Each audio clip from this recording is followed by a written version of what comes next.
Iya, baik, bisa kita mulai ya. Bismillahirrahmanirrahim. Assalamualaikum warahmatullahi wabarakatuh. Waalaikumsalam warahmatullahi Waalaikumsalam wabarakatuh. warahmatullahi wabarakatuh. Ya, dan selamat malam ya adik-adik semuanya. Alhamdulillahirrabbilalamin. Malam ini kita dipertemukan ya. Semoga perubahan jadwal ini yang dilakukan hari tidak mengurangi semangat adik-adik semuanya untuk menuntut ilmu. Baik, kita lanjutkan ya pembahasan mengenai soal-soal hukum hematologi. Saya akan share screen.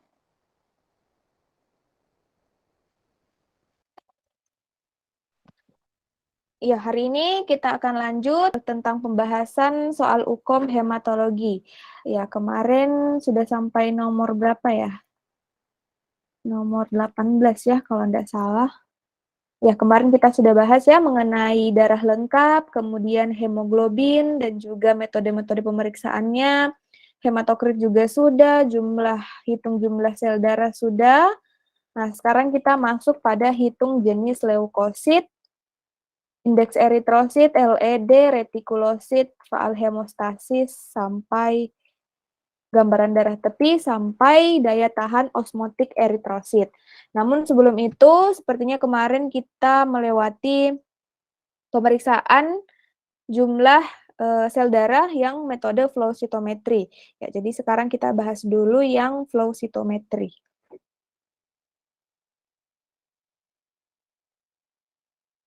Ya, sebenarnya ini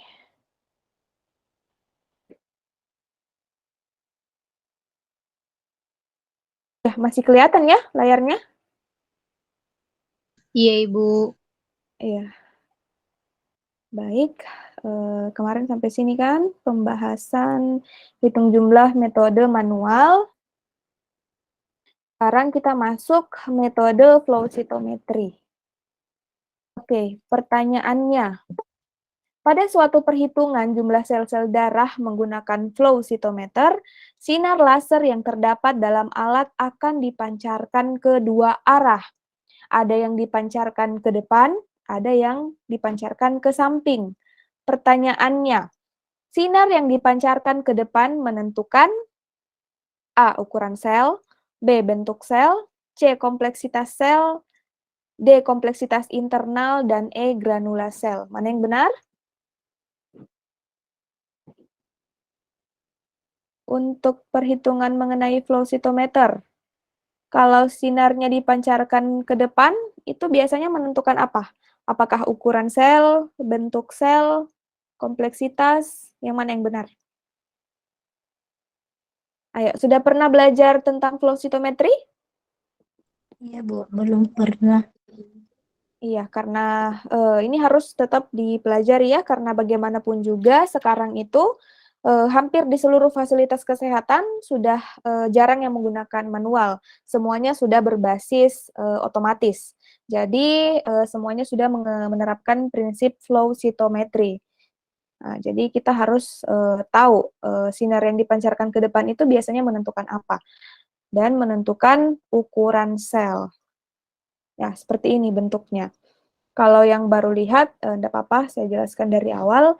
Ya, nah ini merupakan komponen yang ada pada alat hematologi analyzer yang menerapkan prinsip flow cytometry. Jadi perhatikan di sini ada komponen fluidik, yaitu tempat di mana sel-sel masuk. Kemudian ada sinar laser yang memancarkan ke depan maupun ke samping. Kemudian ada optik, optik ini yang menyerap cahayanya, menangkap cahayanya, dan juga ada detektor ya. Jadi prinsipnya itu ketika sel melewati cahaya, perhatikan sel masuk ke dalam fluidik melalui celah, kemudian sinar laser akan menembakkan cahaya kepada sel. Nah, tembakan cahaya ini ada yang diteruskan ke depan, ada yang dibelokkan ke samping, namanya side scatter. Kalau ke depan namanya forward scatter. Nah, sinar yang ditembakkan ke depan ini atau yang dipancarkan ke depan ini akan menentukan ukuran sel. Mungkin kalian pernah dengar alat hematologi analyzer yang ada yang 3 div, ada yang 5 div. Pernah dengar tidak? 3 div dan juga 5 div. Pernah, Bu. Ya, yang dimaksud 3 div itu apa?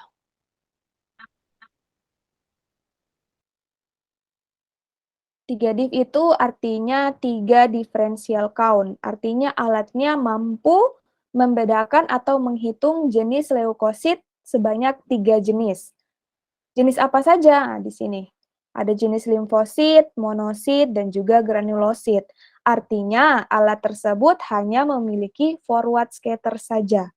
Ya, karena dia hanya menghitung sel-sel darah berdasarkan ukuran. Nah, perhatikan, berdasarkan ukuran. Oleh karena limfosit, monosit, dan granulosit ini ukurannya berbeda, maka sel akan berhitungnya berbeda pula. Ukuran yang paling kecil itu biasanya kurvanya semakin ke kiri. Jadi limfosit ini karena merupakan sel yang bentuknya paling kecil, dia akan berada di sebelah kiri kurva. Yang kedua adalah granulosit, yang ketiga adalah monosit. Ya, kenapa dia tidak bisa membedakan antara eosin, basofil, dan juga neutrofil? Dia hanya menyatukannya dalam granulosit. Artinya dia hanya membedakan 3 jenis leukosit. Ya, kenapa? Kenapa dia tidak membedakan di sini? Dia tidak menghitung neutrofil, kemudian menghitung basofil, dan juga eosinofil. Ada yang tahu? Mengapa hanya dideteksi sebagai granulosit? Jadi nanti hasil yang keluar itu tidak ada hasil neutrofil, basofil, eosinofil, tidak ada. Yang ada hanya granulosit. Ya, sebabnya karena ukurannya sama. Jadi dia deteksinya ya sama pula. Karena kan tembakan ke depan ini hanya menentukan ukuran. Jadi kalau ukurannya sama ya dia hitung sebagai jenis sel yang sama. Nah, seperti itu. Beda halnya kalau alat yang memiliki 5 div. 5 div itu artinya 5 differential count. Artinya alat bisa menghitung 5 jenis sel leukosit. 5 jenis itu apa? Yang pertama ada limfosit, monosit, eosinofil, basofil, dan juga neutrofil.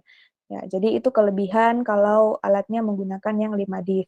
Jadi nanti cahayanya itu dibelokkan ke samping. Nah, ke samping ini nantinya akan mendeteksi kompleksitas sel.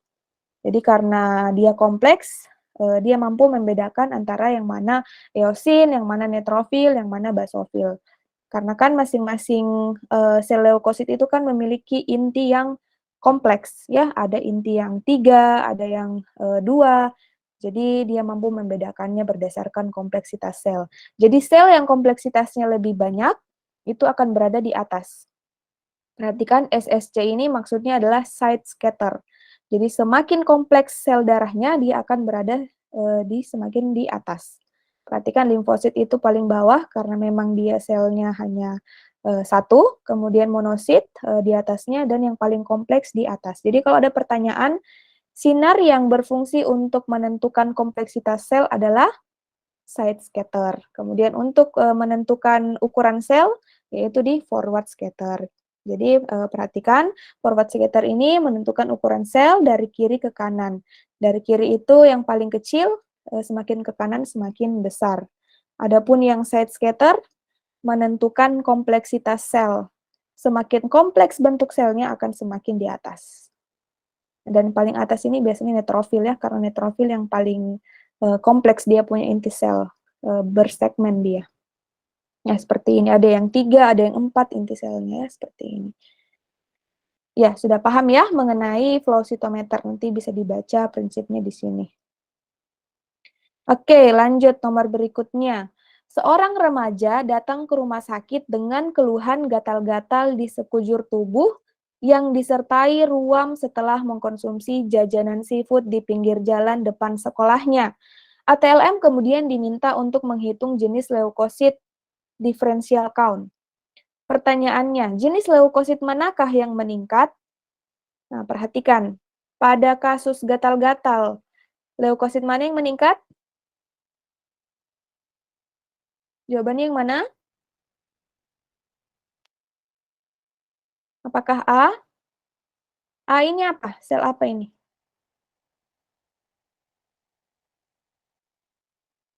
Halo? Masih terdengar suaranya?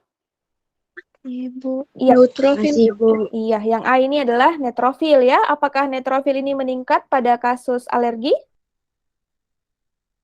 Tidak, Ya. Kemudian B. B ini apa? Sel apa ini? Basofil, Bu. B, yang paling besar ukurannya. Monosit, Bu. Monosit, Monosit, Ibu. Ya, ini monosit. Kemudian yang C ini apa? Yang khas? Eosinofil, Ibu. Ya. Jadi eosin itu ciri khasnya dia punya granulosit itu berwarna merah. Kemudian yang D ini? Basofil, Bu. Yang D, yang ini. Limfosit. Yang D ini limfosit. Oh ya, limfosit, Ibu. Iya, basofil itu yang E. Yang paling khas dari basofil itu granulanya besar-besar dan kasar. Seperti ini. Jadi yang mana yang meningkat pada kasus alergi gatal-gatal? Eosinofil. C, Bu. Eosinofil atau basofil? C, Bu. Iya, memang C juga meningkat ya, tapi yang paling signifikan itu meningkat adalah basofil. Karena basofil ini yang paling banyak dia punya reseptor IgE. Ya, kita tahu imunoglobulin E atau antibodi IgE itu merupakan antibodi yang berperan penting pada reaksi alergi. Jadi, karena basofil ini paling banyak reseptor IgE-nya, maka dia yang paling berperan penting dalam gatal-gatal atau reaksi alergi. Meskipun sel eosinofil juga terlibat, tapi tidak sebanyak basofil ya. Jadi bisa dibedakan. Soal berikutnya, seorang ATLM diperintahkan untuk memeriksa hitung jenis leukosit pada seorang anak yang diduga mengalami reaksi alergi setelah mengkonsumsi makanan laut. Dokter ingin melihat total basofil anak tersebut. Metode yang digunakan adalah metode manual, di mana jenis leukosit dihitung dalam 100 sel yang dinyatakan dalam persen. Hasil hitung terhadap 100 sel tersebut didapatkan 10 basofil, 3 eosinofil, dan 50 neutrofil. Pertanyaannya, berapakah kadar basofil dalam darah? A 5%, B 10%, C 25%, D 50%, dan E 100%. Mana yang benar? 10%. Iya, 10% ya. Mudah saja ditebak karena di sini kan didapatnya 10 basofil dan dihitung dalam 100. 10 per 100 kan 10%, ya. Jadi sebenarnya 3 eosin dan 50 neutrofil ini hanya pengecoh. Jadi yang ditanyakan hanya basofil. Begitu ya cara perhitungan untuk differential count yang manual. Jadi kita hitung dulu sebanyak 100 leukosit dan dihitung dari 100 tersebut berapa banyak basofilnya, berapa banyak eosinnya, dan berapa banyak neutrofilnya. Jadi kalau di sini berarti eosinofilnya kadarnya 3% dan neutrofil itu 50%. Tapi yang ditanyakan kan hanya basofil. Jadi basofil saja. Yaitu sebanyak 10%. Ya, ini untuk metode manualnya. Berikutnya, dilakukan pemeriksaan hitung jenis leukosit pada anak yang menderita cacingan. Nah, didapati jumlah eosinofil mengalami peningkatan. Pertanyaannya, berapakah kadar normal eosinofil dalam darah? A. 1-3%, B. 0-1%, C. 50-65%, D. 25-35%, dan E. 4-6%. Yang mana yang benar? Iya, yang benar ini nilai normal untuk eosinofil. Dan yang paling banyak adalah neutrofil ya, karena memang dia yang berfungsi sebagai prajurit yang menghalau segala jenis mikroorganisme yang masuk. Jadi dia harus banyak jumlahnya. Kalau eosin, basofil ini kan hanya berfungsi pada kondisi tertentu saja. Ya, misalkan apakah ada infeksi parasit seperti cacing, nah ini baru eosinofil akan meningkat. Tapi kalau tidak, ya dia tidak meningkat. Artinya dia tidak berjaga-jaga seperti neutrofil. Itulah sebabnya kenapa neutrofil lebih banyak nilai normalnya dibandingkan eosin dan juga basofil. Ya, karena memang ini untuk fungsi imunitas tertentu saja. Oke, soal berikutnya. Seorang anak yang didiagnosa mengalami anemia melalui pemeriksaan HB ingin diketahui jenis anemia yang diderita. Berdasarkan hasil pemeriksaan, diketahui nilai MCV-nya 110 femtoliter, MCH-nya 27 pikogram, dan MCHC-nya 32%. Pertanyaannya, jenis anemia apakah yang diderita anak tersebut? A. Normositik normokrom, B. Normositik normokrom anemia aplastik. Sorry ya, yang pertama ini anemia perdarahan akut, yang kedua normositik normokrom yang anemia aplastik, yang ketiga makrositik normokrom anemia megaloblastik, mikrositik hipokrom anemia defisiensi besi, dan E. mikrositik hipokrom anemia talasemia. Yang mana yang benar? C. C. Makrositik normokrom. Iya. Kenapa bisa makrositik normokrom? Dari mana? Nilai MCV-nya meningkat. normal. Iya, nilai MCV-nya meningkat ya. Jadi kalau misalkan kita mau menentukan suatu jenis anemia, kita lihat hasil pemeriksaan indeks eritrositnya. MCV ini kan menentukan volume eritrosit. Jadi semakin besar MCV, semakin besar pula volume eritrosit. Artinya ukurannya semakin besar. Nah, kalau MCH dan MCHC ini biasanya menentukan warna, ya, intensitas warna dari sel darah. Apakah warnanya normokrom, warnanya normal, ataukah warnanya hipokrom. Jadi kalau MCH dan MCHC-nya di bawah normal, berarti bagaimana darahnya? Hipokrom atau normokrom? Hipokrom. Hipokrom ya. Jadi perhatikan MCV ini untuk menentukan volume darah atau ukuran sel darahnya, apakah normositik, makrositik, dan juga mikrositik, sementara MCH dan MCHC menentukan warnanya, apakah normokrom atau hipokrom. Jadi karena di sini MCV-nya meningkat, berarti dia pasti makrositik. Nah, karena makrositik hanya satu pilihannya, yang lain boleh dieliminasi. Nah, karena MCH dan MCHC-nya nilainya normal, nah, berarti warnanya normokrom. Dan yang terpenting di sini adalah kita harus menghafal nilai normalnya ya untuk menentukan jenis anemianya. Apakah meningkat ataukah menurun. Ya, jadi jawabannya adalah makrositik normokrom. Sel yang membesar tapi warnanya normal yang terjadi pada anemia megaloblastik. Ya, anemia megaloblastik itu apa? Ada yang tahu?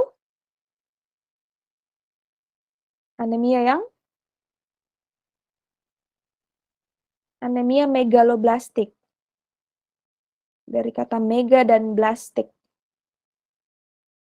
Mega itu besar, blastik itu sel-sel yang belum matang. Ya, jadi di sini adalah kondisinya ketika sel-sel darah yang belum matang itu sudah dilepaskan oleh sumsum tulang karena adanya kelainan. Jadi sel-sel darahnya tidak bisa berfungsi normal karena kan belum matur. Jadi biasanya untuk bahkan hampir semua jenis sel itu biasanya kalau yang belum matang dia bentuknya memang besar-besar. Artinya belum mengalami diferensiasi dan maturasi. Jadi di sini terdapat kelainan pada sumsum tulangnya sehingga melepaskan sel-sel yang imatur. Ya, mengapa sel-sel imatur ini tidak berfungsi normal? Ada yang tahu? Yang menyebabkan anemia? Mengapa sel-sel yang imatur atau sel-sel yang belum matang itu bentuknya besar sih, dan kenapa dia tidak berfungsi dengan normal? Mengapa?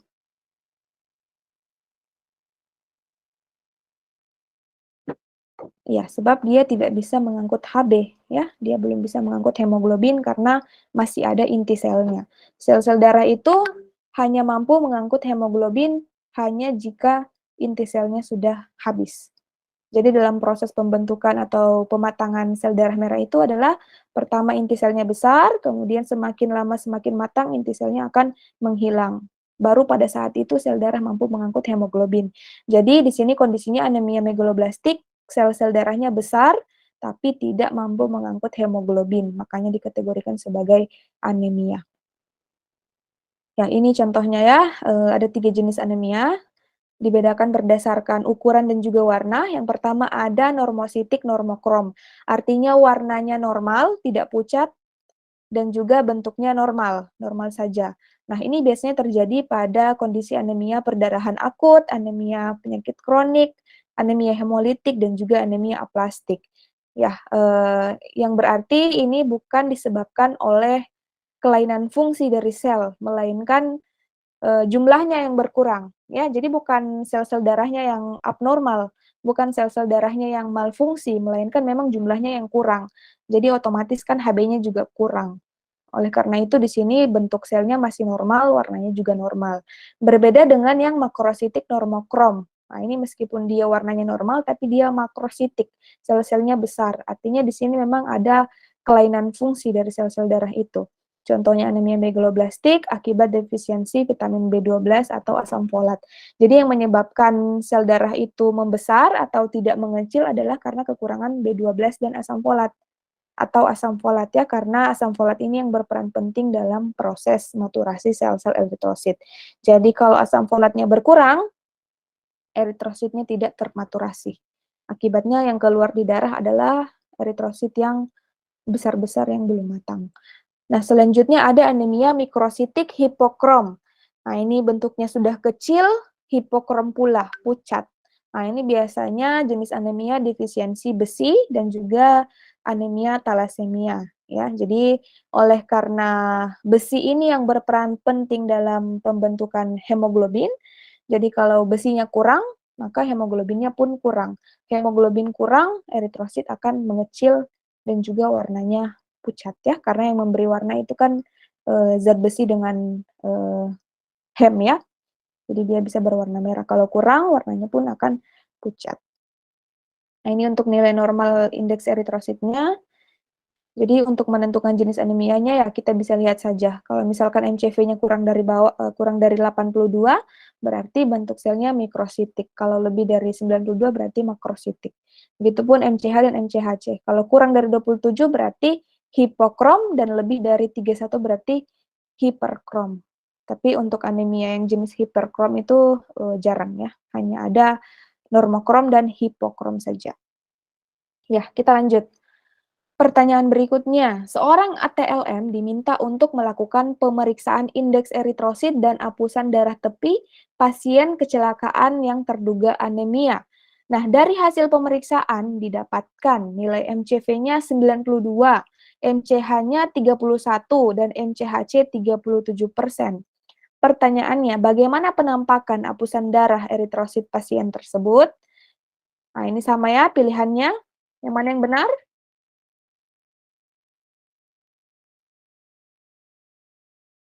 Normositik Normositik dan normokrom. iya, normositik normokrom yang mana? Karena ada dua di sini. Apakah perdarahan akut ataukah aplastik? Perdarahan akut. Iya, perdarahan akut ya, karena di sini kondisinya pasiennya mengalami kecelakaan. Jadi kan logikanya kalau kecelakaan biasanya kan kekurangan banyak darah. Nah, berarti dia perdarahan akut. Kenapa normositik? Ya karena MCV-nya normal, kemudian kenapa normokrom? Karena MCH dan MCHC-nya juga normal. Tinggal dipilih jenis anemianya apa. Kalau aplastik ini kondisi di mana memang tidak terbentuk sama sekali ya sel-sel darah, bahkan kurang darahnya dibentuk karena memang kelainan sumsum tulang. Oke, next. Hal berikutnya, saat sedang melakukan MCU massal di suatu instansi, didapati beberapa pasien menunjukkan hasil LED yang tinggi. Pertanyaannya, berikut faktor-faktor yang dapat menyebabkan peningkatan nilai LED kecuali A. Faktor fisiologis, B. Faktor teknis, C. Faktor kimia, D. Faktor fisik, dan E. Faktor etiologis.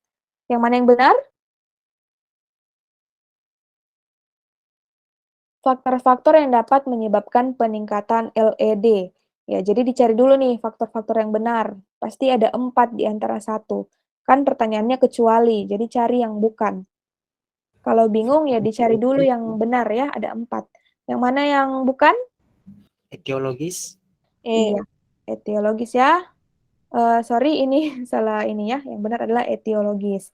Karena di sini kita lihat faktor fisiologis seperti misalkan pada ibu hamil, wanita haid, dan juga orang tua, ini biasanya menyebabkan peningkatan nilai LED. Ya, pertanyaannya kenapa ibu hamil itu biasanya LED-nya tinggi? Mengapa? Ini sebenarnya bisa dilogikakan ya, kalau ibu hamil itu kan biasanya terjadi peningkatan cairan dalam tubuh. Nah, kalau misalkan cairan itu meningkat dalam tubuh, secara tidak langsung sel-sel darah pun akan terdilusi ya. Sel-sel darah yang terdilusi itu biasanya lebih cepat mengendap. Jadi LED-nya seolah-olah meningkat palsu. Ya, oleh karena itu kalau misalkan kita mau pemeriksaan LED, ya dicatat misalkan kondisi pasiennya apakah sedang hamil, apakah sedang haid, ataukah memang dia usianya sudah tua. Jadi bisa kita nanti mengambil kesimpulan jika memang terdapat ketidakcocokan antara hasil pemeriksaan dengan kondisi klinisnya. Berarti ada faktor fisiologis yang mempengaruhi. Kemudian untuk faktor teknisnya juga ya, seperti posisi tabung, pemakaian antikoagulan, dan penundaan dan guncangan itu juga bisa meningkatkan nilai LED. Faktor kimia, nah faktor kimia ini biasanya disebabkan oleh adanya infeksi, dan ini yang sebenarnya yang kita cari. Ya, penyebab tingginya LED itu kan biasanya orang mau cari apakah ada infeksi atau tidak. Kalau ada infeksi berarti LED-nya apa kalau mengalami infeksi? Meningkat ya. Iya, meningkat ya, itu yang mau dilihat. Apakah memang meningkat yang disebabkan oleh infeksi ataukah bukan? Nah, pertanyaannya, kenapa orang yang mengalami infeksi itu nilai LED-nya meningkat? Sebab kan biasanya kita periksa LED kan untuk menentukan apakah seseorang mengalami infeksi atau tidak. Nah, kalau mengalami infeksi kan berarti LED-nya meningkat. Nah, pertanyaannya kenapa orang yang mengalami infeksi itu LED-nya meningkat? Faktor apa di sana yang berperan? Iya, ternyata kalau orang yang mengalami infeksi itu protein-protein plasmanya itu biasanya meningkat. Ya, terutama protein-protein fase akut. Nah, sebenarnya protein ini fungsinya ya itu tadi untuk membunuh si kuman-kuman yang masuk. Tetapi karena berlebih, nah ini dia bisa menyebabkan peningkatan nilai LED. Artinya di sini protein akan berfungsi sebagai inhibitor zeta potensial, ya. Sudah pernah belajar zeta potensial pada permukaan sel darah merah? Belum, Bu. Ini kalau yang kelas berapa itu ya? Yang pernah saya ajar materi imunohema ini pasti sudah pernah saya jelaskan ya, bahwa sel-sel darah, di sekitar sel-sel darah itu ada namanya zeta potensial. Daerah yang banyak terdapat ion-ion yang membuat sel-sel darah itu tidak saling bertumbukan, tidak saling menempel, ya. Jadi kalau misalkan protein plasmanya meningkat, ion-ion tersebut akan dihapuskan, akan dihilangkan, sehingga sel-sel darah akan lebih mudah membentuk roulox, akan lebih mudah menempel satu sama lain. Itulah sebabnya kenapa orang yang mengalami infeksi, LED-nya meningkat, ya, karena protein plasma yang dihasilkan untuk membunuh mikroorganisme malah menghapuskan nilai zeta potensial pada sel darah merah. Jadi dia lebih cepat mengendap. Ya, faktor suhu dan temperatur juga mempengaruhi. Suhu yang panas lebih meningkatkan LED, dan kecuali adalah faktor etiologis. Ya, ini salah anunya. Oke, soal berikutnya. Seorang yang mengalami nyeri pada sendi ingin diketahui apakah nyeri disebabkan oleh inflamasi. Nah, ATLM kemudian melakukan pemeriksaan LED metode Westergren. Pemeriksaan LED metode ini dapat menggunakan darah natrium sitrat atau darah EDTA yang diencerkan menggunakan NaCl fisiologis. Pertanyaannya, apa keunggulan kedua reagen ini sehingga dapat digunakan dalam pemeriksaan LED? Iya, yang mana yang benar? Keunggulan natrium sitrat dan EDTA. Apa keunggulannya sehingga dipakai untuk pemeriksaan LED? Apakah dapat mempercepat roulox? Apakah bersifat hipertonis? Yang mana yang benar?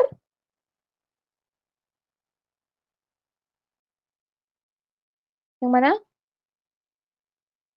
Yang benar adalah karena natrium sitrat dan natrium klorida ini bersifat isotonis.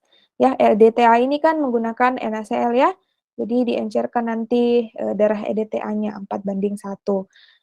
Iya, jadi karena dia bersifat isotonis, jadi tidak membuat darah menjadi lisis. Isotonis itu apa? Isotonis itu artinya tekanannya seimbang antara tekanan yang ada dalam sel darah dan juga tekanan yang ada di lingkungan sel-sel darah, artinya pelarutnya sama. Artinya kalau ada suatu ion yang masuk ke dalam sel darah, maka ada juga ion yang dikeluarkan, jadi seimbang, dia punya osmosis. Jadi tidak salah satu yang hipertonis misalkan. Kalau misalkan darahnya hipertonis, otomatis dia akan mengkerut. Ataukah kalau misalkan darahnya hipotonis, malah dia akan lisis ya karena tidak terjadi keseimbangan tekanan tadi. Jadi yang benar adalah bersifat isotonis. Kita lihat kalau pilihan A, apakah mempercepat pembentukan Rolox? Nah ini kan salah ya, tidak boleh. Malah nanti meningkatkan nilai LED yang palsu. Kemudian apakah bersifat hipertonis? Ya tidak juga. Apakah memperlambat proses pembentukan Rolox? Ya tidak boleh juga ya, karena nanti menyebabkan LED rendah palsu. Apakah melisiskan sel-sel lain? Nah tentu tidak juga. Yang benar adalah karena bersifat isotonis. Tapi Ibu, Ya, bagaimana? ya, katanya teman-teman belum di ACC Ibu. Oh, belum ya?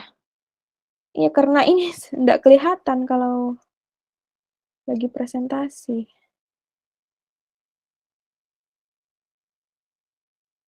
Iya, sudah ya. Oke, kita lanjut. Soal 26. Pada pasien yang dicurigai anemia hemolitik dilakukan pemeriksaan hitung retikulosit metode supravital menggunakan pewarna Brilliant Crescent Blue atau BCB. Nah, hasil pemeriksaan didapati jumlah retikulosit adalah lebih dari 1,5%. Pertanyaannya, mengapa pemeriksaan ini disebut metode supravital?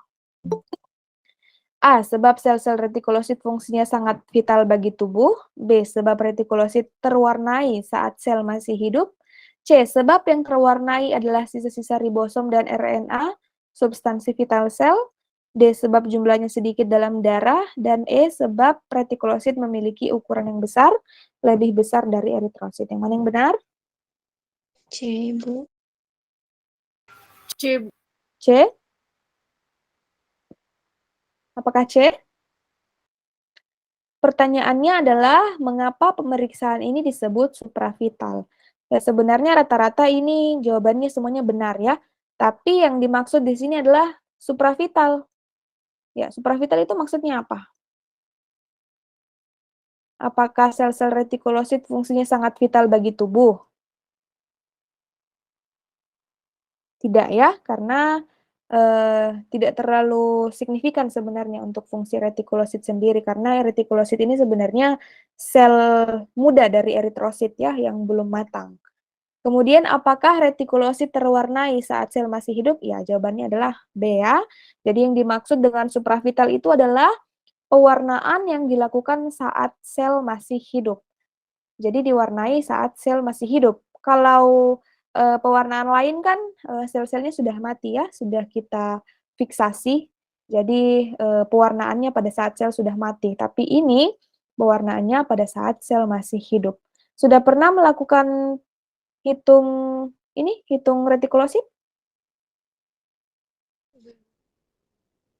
menggunakan BCB? Sudah pernah?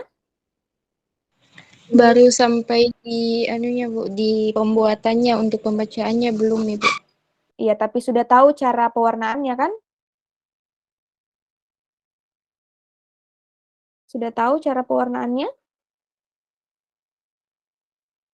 Iya, itu kan tidak difiksasi ya, tidak dibuat apusan kayak sel-sel pewarnaan gimsa yang membutuhkan fiksasi menggunakan metanol ya. Jadi dia itu diteteskan sel warnanya saat sel masih encer, masih dalam tabung.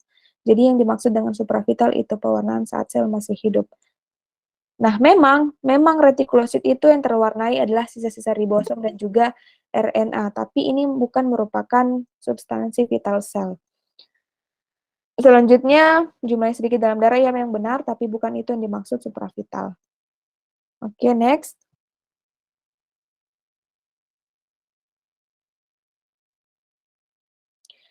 Iya, seorang ATLM yang magang di salah satu laboratorium klinik swasta diminta untuk memeriksakan darah pasien yang dicurigai mengalami kelainan pembekuan darah.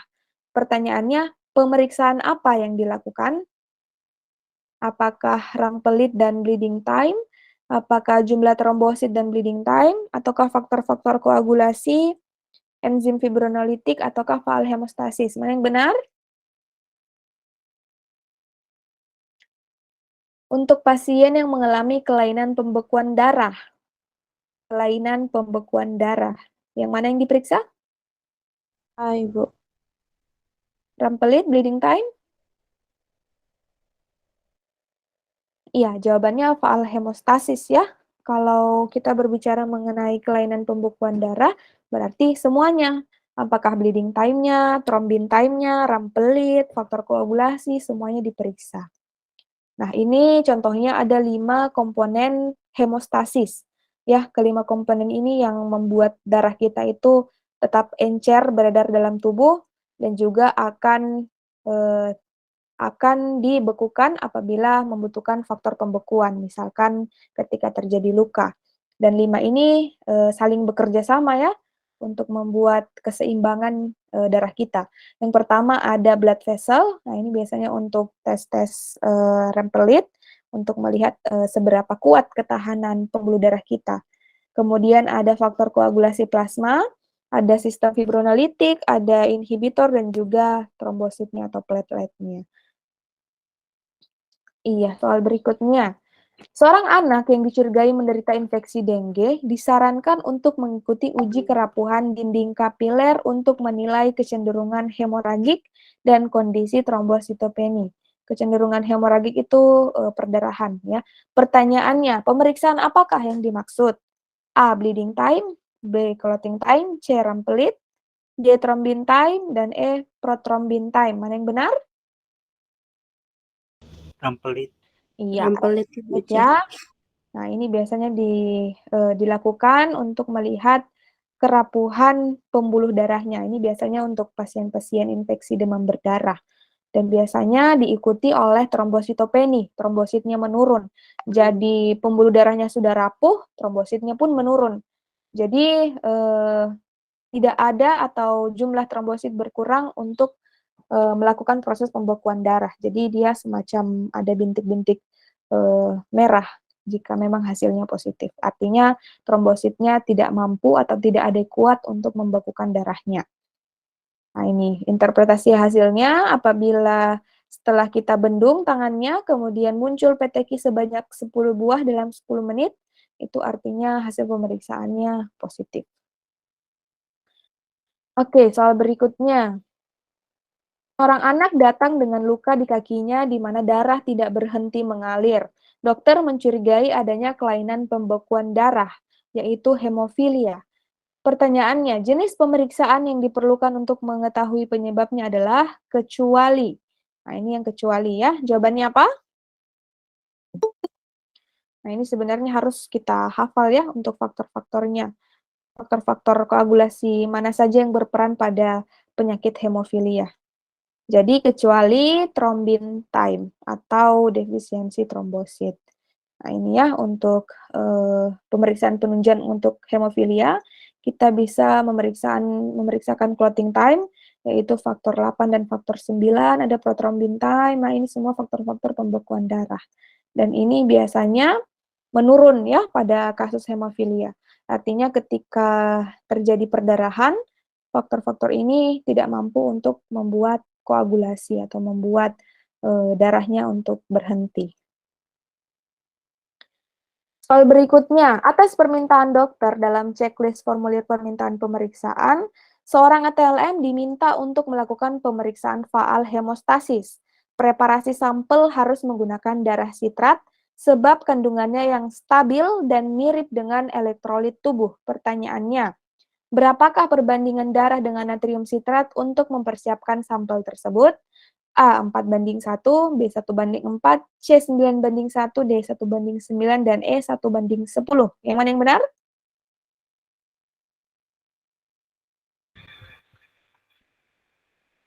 Perbandingan darah dengan natrium sitrat. 9:1. Iya, 9:1 jawabannya. Artinya darahnya 9, natrium sitratnya sebanyak 1. Oh iya, untuk pemeriksaan fal hemostasis menggunakan apa ini?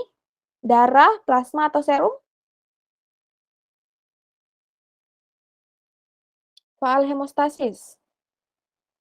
Menggunakan apa ini sampelnya? Darah. Darah atau plasma? Atau serum? Plasma, Bu. Iya, plasma ya, meskipun nanti darahnya diencerkan dengan natrium sitrat, tapi nanti disentrifuge juga. Yang diambil hanya plasmanya. Nah, pertanyaannya, kenapa bukan menggunakan serum? Mengapa harus plasma? Koagulasinya sudah tidak ada kalau serum. Iya, kalau serum faktor koagulasinya sudah tidak ada ya. Jadi apa yang mau diperiksa? Kenapa tidak ada? Ya karena sudah dipakai untuk membekukan darah. Ya, itu kan perbedaan serum dan plasma kan itu. Bedanya tuh di faktor koagulasinya. Kalau serum sudah tidak ada faktor koagulasi, sementara plasma masih ada faktor koagulasinya. Oke, soal berikutnya. Seorang ATLM diminta untuk melakukan pewarnaan Romanowski pada apusan darah pasien penderita malaria dan didapati parasit berbentuk ring halus menempel di dalam eritrosit namun tidak membuat ukuran eritrosit membesar. Pertanyaannya, zat warna yang berfungsi mewarnai parasit tersebut menjadi biru ungu adalah, nah ini sebenarnya kan pengecoh saja mengenai bentuk parasitnya. Yang ditanyakan zat warnanya tuh apa yang berfungsi? Apakah A. eosin Y, B. azur B, C. eosin X, D. kromatin, dan E. tetrabromfluorosen? Ya, yang mana yang benar? Yang mewarnai parasit. Ya, yang mana?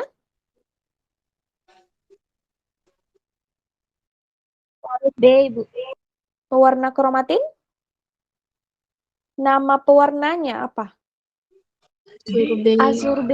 Iya, azur B ya. Jadi untuk pewarna Romanowski itu biasanya menggunakan dua jenis zat warna. Ada eosin, ada azur B. Eosin ini bersifat apa kalau eosin? Asam. Eosin bersifat Asam, bersifat asam ya. Karena dia bersifat asam, dia akan mewarnai komponen sel yang bersifat basah. basah. Contohnya apa? Komponen sel yang basah contohnya? Sitoplasma. Kalau azur B bersifat basah dan mewarnai komponen sel yang bersifat asam. Contohnya adalah inti sel. Nah, pertanyaannya, kenapa di sini parasit pun ikut terwarnai? Apakah parasit ini bersifat asam?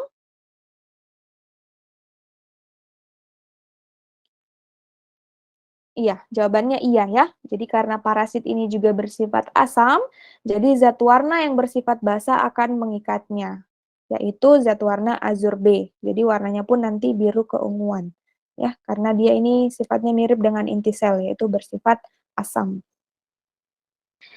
Pertanyaan berikutnya, seorang ATLM diminta untuk melakukan pewarnaan Romanowski pada apusan darah pasien penderita cacingan. Sebelumnya saya ingin tanya dulu, jenis pewarna Romanowski itu ada berapa? Gimsa, right? white. Apalagi? Gimsa, right? Ada right Gimsa, ya, atau ada May Granule Gimsa juga ada, dan juga Leishman, ya. Sebenarnya meskipun namanya beda-beda, prinsipnya tetap sama. Di dalam zat warna itu ada kandungan asam dan juga basa, dan akan mewarnai komponen sel yang berbanding terbalik dengan komponennya. Jadi kalau basa, dia akan mengikat yang asam, jadi kalau komponennya asam, dia akan mengikat yang basa. Oke, lanjut. Dan didapati bentuk eosinofil yang bergranula dan berwarna kemerahan. Pertanyaannya, zat warna yang berfungsi mewarnai eosinofil menjadi kemerahan adalah A. eosin Y, B. azur B, C. eosin X, D. kromatin, dan E. tetrabromfluorosen. Yang mana yang benar?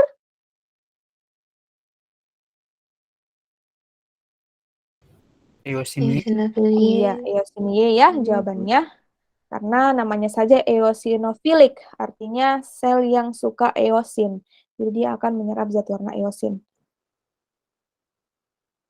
Oke, soal berikutnya. Pasien yang dicurigai malaria diambil sampel darahnya untuk dideteksi parasit yang bersarang pada sel-sel eritrosit.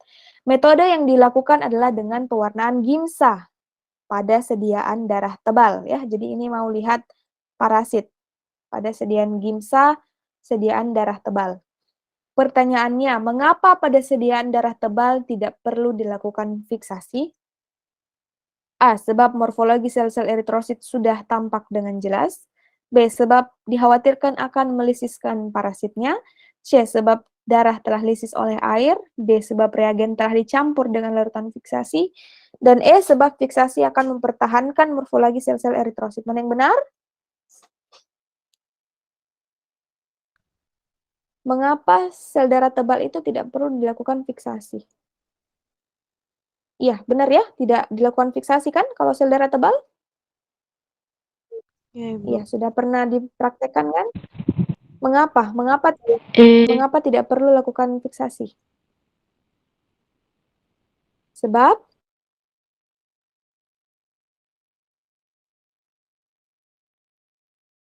apa? Fiksasi itu tujuannya apa sih? Untuk melekatkan, Bu.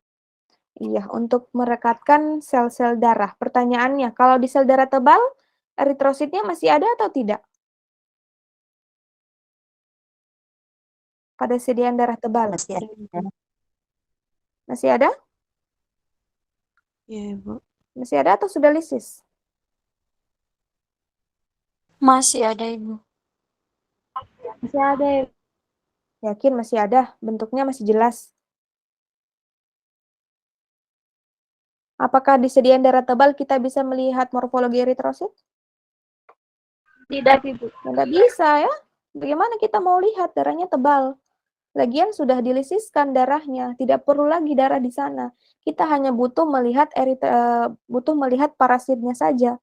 Dan itu memang tujuan sediaan darah tebal ya. Kita mau membuat parasitnya itu dalam jumlah yang adekuat. Artinya memang kita hanya mau melihat jumlah parasitnya saja, bukan mau melihat stadium parasitnya. Kalau kita mau melihat stadium parasitnya, kita harus menggunakan sel darah, hapusan darah yang tipis. Ya, karena hapusan darah tipis, bentuk morfologi sel eritrositnya masih kita lihat dengan jelas. Jadi kita bisa tentukan stadium parasitnya sudah stadium mana. Tapi kalau sel darah tebal, nah ini sel-selnya sudah dilisiskan. Jadi yang kita lihat hanya bentuk parasitnya saja. Jadi jawaban yang benar adalah sebab sel darah telah lisis oleh air. Jadi kalau darahnya sudah lisis, ya ngapain difiksasi, ya kan? Ya, lanjut. Pada suatu kelainan tertentu, ukuran maupun bentuk eritrosit dapat berubah abnormal. Pertanyaannya, manakah di antara gambar berikut yang termasuk kelainan poikilositosis? Ya, apakah A, B, C, D, atau E? Yang mana poikilo? Poikilo. Ini di materi jenis-jenis anemia ya, kalau nggak salah. Jawabannya adalah C. Poikilositosis itu adalah kelainan bentuk-bentuk sel darah. Ya, bisa kita lihat di sini. Kalau kelainan ukuran itu bisa kita lihat dari anisositosisnya, apakah dia normal ukurannya, ataukah makrositik, mikrositik, ataukah bentuk oval. Kemudian untuk berdasarkan warna, dibedakan berdasarkan ada hipokrom, polikrom, dan juga hiperkrom. Nah, itu tadi yang ditanyakan di soal adalah yang poikilositosis. Poikilositosis itu adalah variasi dalam bentuk, ya. Jadi bentuk sel darahnya itu bermacam-macam dalam satu lapang pandang. Nah, ini kan berarti sudah ada kelainan ya, entah apakah jenisnya kekurangan zat besi, ataukah memang kelainan talasemia. Nah, ini juga bisa kita tentukan jenis anemianya. Soal berikutnya, morfologi eritrosit terkadang dapat menunjukkan kondisi atau penyebab penyakit tertentu yang diderita seseorang. Pertanyaannya, manakah gambar di bawah ini yang mengindikasikan anemia defisiensi zat besi? Ya, yang mana anemia defisiensi zat besi? Apakah A? D. Iya, jawabannya adalah D ya. Untuk anemia defisiensi zat besi itu biasanya ukuran selnya mikrositik, kecil, dan juga hipokrom ya. Jadi dia pucat darahnya, kekurangan zat warna. Jadi jawabannya adalah D. Nah, ini nanti bisa kalian baca saja. Soal berikutnya, seorang ATLM diminta untuk memeriksa osmotic fragility test pada pasien terduga anemia. Nah, ini kita sudah masuk pada pembahasan terakhir ya, mengenai uji fragilitas eritrosit. Nah, dikatakan bahwa hasil yang diperoleh adalah terjadinya peningkatan fragilitas, yaitu di angka 65%. Ya, jadi fragilitas itu adalah kerapuhannya. Jadi kerapuhannya itu meningkat, sel darahnya mudah meningkat, yaitu di angka 65%. Pertanyaannya, peningkatan fragilitas kemungkinan terjadi pada kondisi A. Sickle cell anemia, anemia defisiensi zat besi, anemia thalassemia, polycythemia vera, dan anemia hemolitik, yaitu hereditary spherocytosis. Yang mana yang benar? Peningkatan fragilitas terjadi pada anemia apa? Ya, jawabannya adalah anemia hemolitik hereditary spherocytosis. Nah, ini penjelasannya ya. Jadi, pemeriksaan fragilitas osmotik itu bertujuan untuk melihat ketahanan eritrosit terhadap larutan hipotonik. Jadi, kita mau lihat nih, apabila eritrosit dimasukkan dalam larutan hipotonik, apakah dia bertahan atau tidak? Apakah dia mudah lisis atau tidak? Nah, normalnya biasanya dia akan lisis pada angka 0,4%.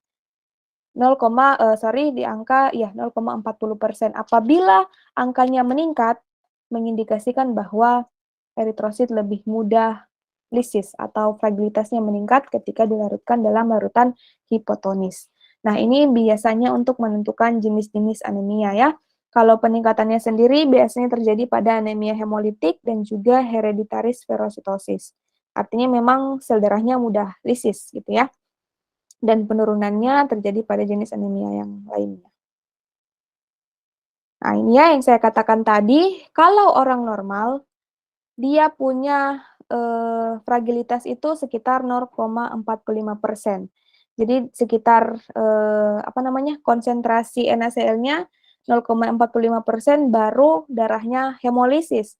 Tetapi kalau yang hereditary spherocytosis itu pada angka 0,65% dia sudah lisis. Jadi lebih cepat lisis ketimbang yang orang normal. Biasanya kan dalam pemeriksaan darah, hematologi itu kan kita menggunakan NaCl yang 0,9% ya, 0,9 dan juga sekitar 1%. Jadi diharapkan pada kondisi tersebut memang darah tidak lisis karena memang fisiologis. Tekanannya sama dengan tekanan yang ada dalam tubuh. Tapi kalau konsentrasinya kita kurangi, artinya kita buat hipotonis, kita encerkan menggunakan air, nah tentu darah akan lisis ya, karena perbedaan tekanan. Jadi darahnya itu tekanan di luarnya lebih hipo, di dalamnya hiper. Jadi nanti zat-zat atau substansi yang ada dalam sel darah itu akan menyerap ion-ion yang ada di sekitar. Jadi dia lebih menggembung. Nah, nanti saya lihatkan gambarnya bagaimana proses hemolisis di dalam larutan hipotonis ya. Jadi itu tadi intinya kalau dia kondisinya anemia hemolitik, dia itu fragilitasnya meningkat di sekitar 0,65%, konsentrasi NaCl dia sudah lisis. Dibandingkan yang normal baru di angka 0,45 baru dia lisis. Sebelumnya sudah pemeriksaan fragilitas? Belum, Ibu. Oh, belum pernah ya? Saya kira sudah, tapi tidak masalah. Intinya prinsipnya seperti itu. Mau lihat ketahanan eritrosit dalam larutan hipotonis. Jadi dari kiri ke kanan itu semakin hipotonis ya, semakin tekanannya semakin rendah. Artinya ion-ionnya semakin berkurang. Ion apa? Ion NaCl. Karena kenapa? Karena ditambahkan pengencer berupa air. Air itu kan bisa melisiskan eritrosit, ya, kalau air tok. Tapi kalau dicampur dengan NaCl, larutan NaCl dalam konsentrasi tertentu, dia substansinya mirip dengan cairan tubuh. Tapi kapan dia terlalu hipo, maka darah akan lisis. Ini dijelaskan di soal berikutnya nih. Pada pemeriksaan osmotic fragility test, sel-sel yang mengalami peningkatan fragilitas ya atau hereditary spherositosis akan mudah mengalami hemolisis jika konsentrasi larutan diturunkan beberapa persen menjadi hipotonik, ya sekitar 0,62%. Darah akan lisis. Pertanyaannya, mengapa darah menjadi lisis ketika berada pada larutan hipotonik? Ya, kenapa dia lisisnya cepat sekali gitu? Baru diturunkan 0,62% saja sudah lisis, ya kan? Biasanya kan darah itu ya pertengahan baru lisis dia, pertengahan dia punya tekanannya. Nah, pertanyaannya kenapa?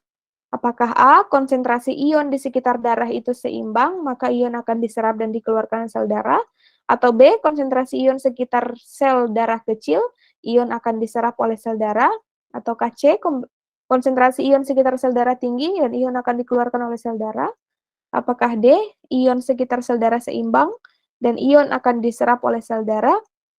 Dan E, konsentrasi ion sekitar sel darah kecil dan ion akan dikeluarkan oleh sel darah. Mana yang benar? Ibu. Ya, jawabannya adalah memang mirip ya, memang mirip antara B dan E, tapi jawaban yang benar adalah B. Artinya di sini konsentrasi ion di sekitar sel darah itu kecil. Ya, karena memang dibuat hipotonik. Konsentrasinya kecil, ion-ionnya itu sedikit. Dan ion yang ada dalam sel darah merah lebih besar. Berarti nanti sel darah merah akan menyerap ion di sekitar. Jadi kalau misalkan sel darah merah banyak menyerap ion, karena memang dia konsentrasinya yang lebih banyak, ya, ini berkaitan dengan tekanan osmosis. Sudah tahu prinsip tekanan osmosis itu seperti apa? Prinsip penyerapan osmosis atau tekanan osmosis. Jadi konsentrasi yang lebih tinggi akan menyerap konsentrasi yang lebih rendah, ya. Karena di lingkungan sekitarnya konsentrasinya lebih rendah, hipotonis, secara otomatis eritrosit akan menyerap ion yang ada di sekitar sel. Jadi dia menyerap ion di sekitarnya, dia menyerap larutan-larutannya. Akibatnya apa? Akibatnya eritrosit akan membengkak, membesar, karena fragilitasnya semakin meningkat, maka dia akan lisis. Nah, seperti ini contohnya.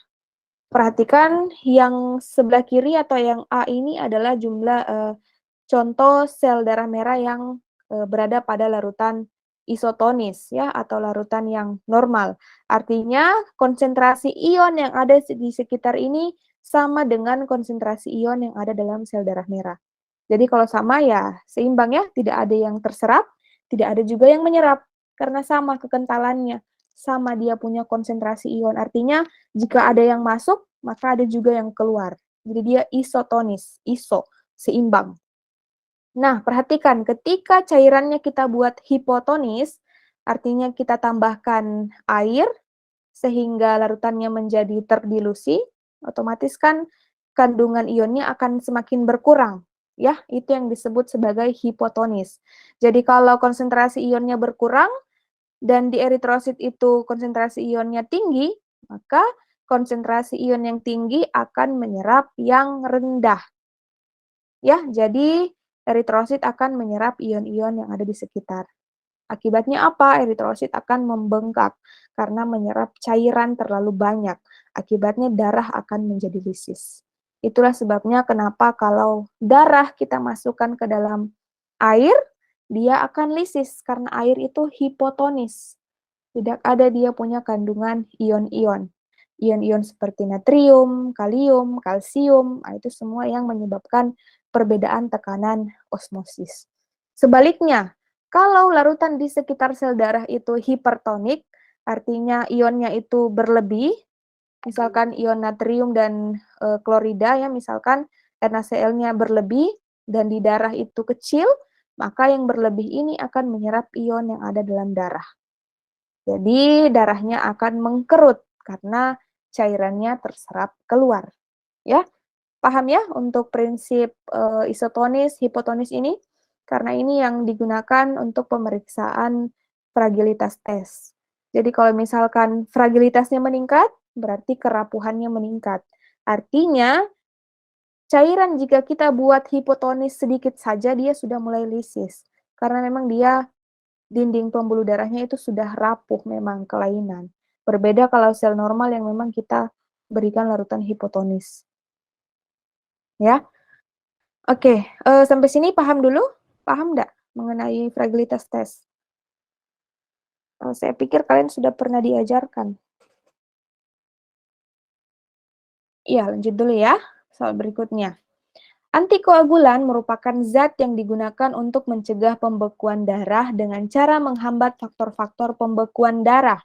Pertanyaannya, berikut pasangan yang paling sesuai antara antikoagulan dengan jenis pemeriksaannya adalah A. EDTA dan pemeriksaan elektrolit, B. Natrium sitrat dan glukosa, C. Natrium fluorida dan LED, D. Heparin dan elektrolit, E. Clot aktivator dan faal hemostasis. Yang mana yang benar? Nah, ini pertanyaan random saja ya. Saya ambil untuk mencukupi 40 soal. Jadi sebenarnya sudah habis tadi ya di pembahasan mengenai fragilitas, tapi saya tambahkan 2. Soal bonus nih. Mana yang sesuai? Antikoagulan dan pemeriksaannya, apakah HDTA dan elektrolit? Tidak. Tidak, Ibu. Mengapa tidak? Karena elektrolit pakai serum, Ibu. Dapat dipengaruhi oleh DTA, Ibu. Bagaimana coba diulang tadi ada ini. Mengapa EDTA tidak dipakai untuk pemeriksaan elektrolit?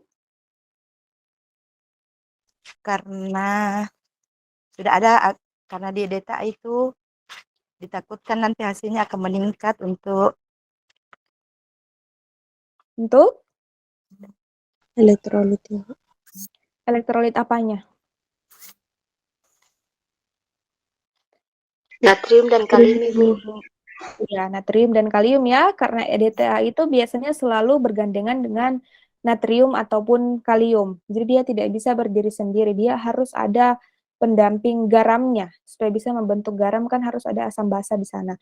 Jadi EDTA itu tidak bisa dipakai untuk pemeriksaan elektrolit, karena dia mengandung natrium dan juga kalium. Dikhawatirkan nanti akan terjadi peningkatan palsu. Karena di elektrolit kan kita mau memeriksa natrium kaliumnya. Nah, kalau misalkan sudah ada di EDTA, pasti kan akan meningkat palsu. Jadi yang benar yang mana? Ibu. Clot aktivator untuk faal hemostasis?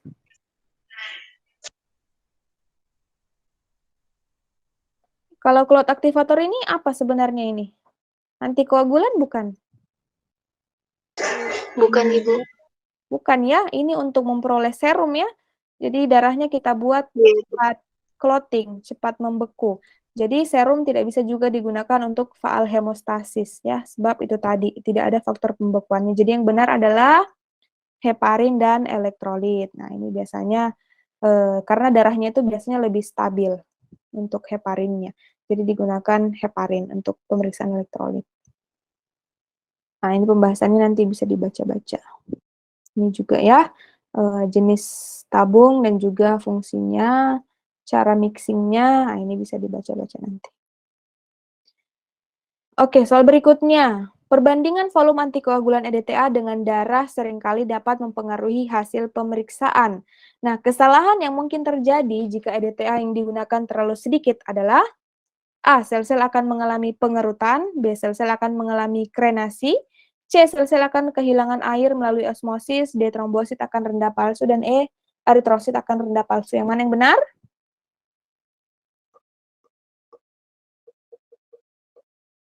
EDTA yang digunakan terlalu sedikit. Mengapa ini?